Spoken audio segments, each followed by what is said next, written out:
मेरे पाक नबी के दीवानों बहजतुल असरार के अंदर भी इस बात को नकल किया गया है। वो लिखते हैं कि शेख अब्दुल कादिर जिलानी रज़ी अल्लाह ताला अन्हो जामिया मंसूर मस्जिद के अंदर नमाज के लिए तशरीफ़ ले गए। जब आपने अल्लाहु अकबर करके नमाज को शुरू फरमाया तो हालत क़ियाम के अंदर आप थे, तो अचानक मस्जिद की छत से एक सांप गिरा और आपके मुसल्ले पर आ गया। तो वो सांप जैसे किसी को देखकर वो डसने के लिए तैयार हो जाता है, इसी तरह वो डसने के लिए तैयार होकर मकाम सजदा पर शेख अब्दुल कादिर जिलानी के मुसल्ले पर सीधा होकर बैठ गया। तो मेरे पाक नबी के दीवानों, यहाँ पर एक मसला अर्ज़ करता चलूँ।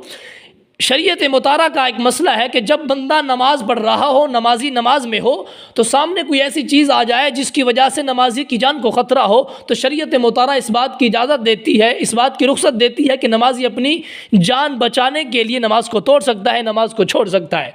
तो मेरे पाक नबी के दीवानों, जब शेख अब्दुल कादिर जिलानी नमाज की हालत के अंदर मुसल्ले पर नमाज पढ़ रहे थे और ऊपर से सांप गिरा और डसने के लिए तैयार होकर बैठ गया था, तो शरीयत मुतारा इस बात की इजाज़त देती थी कि शेख अब्दुल कादिर जिलानी अपनी जान बचाने के लिए नमाज को तोड़ भी सकते थे और नमाज को छोड़ भी सकते थे। तो अब आइए देखते हैं कि शेख अब्दुल कादिर जिलानी रज़ी अल्लाह ताला अन्हु का इस मुश्किल वक्त के अंदर रद्द अमल क्या था। तो मेरे पाक नबी के दीवानों, हज़रत शेख अब्दुल कादिर जिलानी रज़ी अल्लाह ताला अन्हु उस मकाम पर मुसल्ले पर खड़े होकर जिस तरह नमाज पढ़ रहे थे, नमाज पढ़ते रहे। हालांकि इस बात की इजाज़त थी आपको कि अगर वो जान बचाना चाहते तो बचा सकते थे, मगर नहीं। जब ही इस मुसीबत के वक्त को देखा, जैसे ही उस शाम को देखा कि वो डसने के लिए तैयार बैठा है, शेख अब्दुल कादिर जिलानी ने नमाज तोड़ी नहीं, नमाज छोड़ी नहीं, बल्कि दिल ही दिल अंदर ये ख्याल करते हैं क्या है बंदा खुदा अब्दुल कादिर जिलानी, हमने तो सारा कुछ रखा ही इसलिए है कि जब वक्त आएगा सारा कुछ अपने रब की बारगाह के अंदर कुर्बान करके रख देंगे।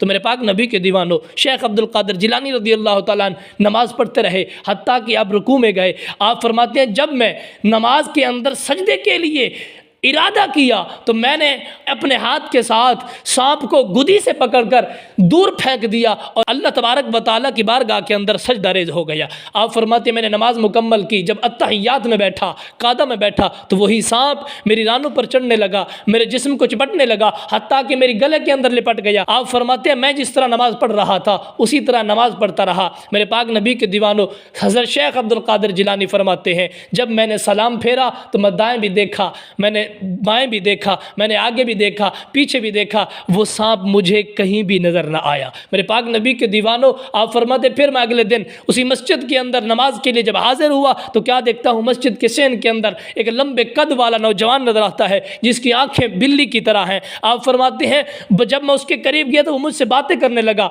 मुझसे पूछता हुजूर मुझे जानते हैं?